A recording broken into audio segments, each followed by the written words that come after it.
Hello বন্ধুরা, কেমন আছেন? আশা করি সবাই ভালো আছেন। সিলেটে বিমানবন্দরে উন্নয়নের কাজের গতি বাড়ানোর নির্দেশ দিয়েছেন এবার পর্যটন মন্ত্রী। আমরা কিন্তু জানি বর্তমানে কিন্তু বিমানবন্দরের যে কাজগুলি চলছে এবং বিভিন্ন উন্নয়ন ক্ষেত্রে যে কাজগুলি চলছে সেই কাজগুলি কিন্তু বর্তমানে কিছুটা ধরাশায়ী অথবা কিছুটা বন্ধের মধ্যেই কিন্তু রয়েছে। আর সেই ঘোষণা কিন্তু বর্তমানে দিয়েছেন যে উন্নয়নের কাজগুলোকে গতি বাড়ানোর নির্দেশ দিয়েছেন। অবশ্যই বন্ধুরা, এই বিষয়ে আমরা একটা বিস্তারিত আলোচনা করবো। তার আগে আপনি যদি এই চ্যানেলে নতুন থাকেন অবশ্যই চ্যানেলটি সাবস্ক্রাইব করে আমাদের পাশে থাকুন এরকম নিত্য নতুন রাজনৈতিক এবং সর্বশেষ আপডেটগুলি সবার আগে পাওয়ার জন্য। বন্ধুরা, সিলেট ওসমানী আন্তর্জাতিক বিমানবন্দরে চলমান যে উন্নয়নের যে কাজগুলো হচ্ছিল সেই কাজগুলোর গতি বাড়াতে এবার সংশ্লিষ্টদের প্রতি নির্দেশনা দিয়েছেন বেসামরিক বিমান পরিবহন ও পর্যটন মন্ত্রী মোহাম্মদ ফারুক খান এমপি।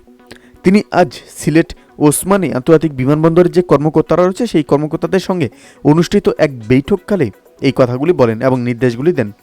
ফারুক খান বৈঠক শেষে বিদ্যমান টার্মিনালে ভবনের সুযোগ সুবিধা এবং রানওয়ে, নির্মিতব্য টার্মিনাল ভবন এবং কন্ট্রোল টাওয়ার, প্রশাসনিক ভবন, কার্গো ভবন সহ বিভিন্ন যে কাজগুলো রয়েছে এবং উড্ডয়ন যে কর্মকাণ্ডগুলি রয়েছে সেগুলো পরিদর্শন করেন এবং দেখেন।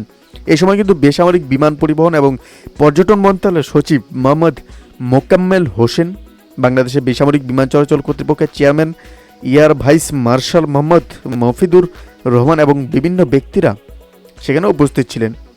উন্নয়ন কাজগুলো সম্পন্ন হওয়ার পর এই বিমানবন্দর ব্যবহারকারী সকল যাত্রী এবং আন্তর্জাতিক মানের সেবা পাবেন, এরকমটাই কিন্তু বর্তমানে আশা করা হচ্ছে এবং এই কাজগুলি যত তাড়াতাড়ি সম্ভব মেটানো দরকার সেটাই কিন্তু বর্তমানে জানিয়েছেন। এবং এছাড়াও মন্ত্রী সিলেটের বাংলাদেশ পর্যটন কর্পোরেশনের পর্যটন মেটাল পরিদর্শন করেন।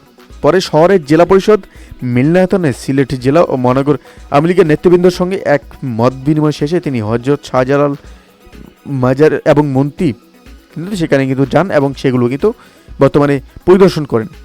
বন্ধুরা, এই বিষয়ে আপনাদের কি মতামত? এবং বর্তমানে যে পরিস্থিতি চলছে সেই পরিস্থিতিতে বর্তমানে দেখতেই পারছি আমরা যে পর্যটন মন্ত্রী কিন্তু কাজের গতি বাড়ানোর যে নির্দেশনা দিচ্ছেন সেই নির্দেশনায় কিন্তু বাংলাদেশ খুব তাড়াতাড়ি আমাদের একটি বিমানবন্দর আমাদের হাতে আসবে। অবশ্যই এই আপডেট সম্পর্কে আপনার কোনো মতামত থাকলে আমাদের কমেন্ট করে জানাতে ভুলবেন না।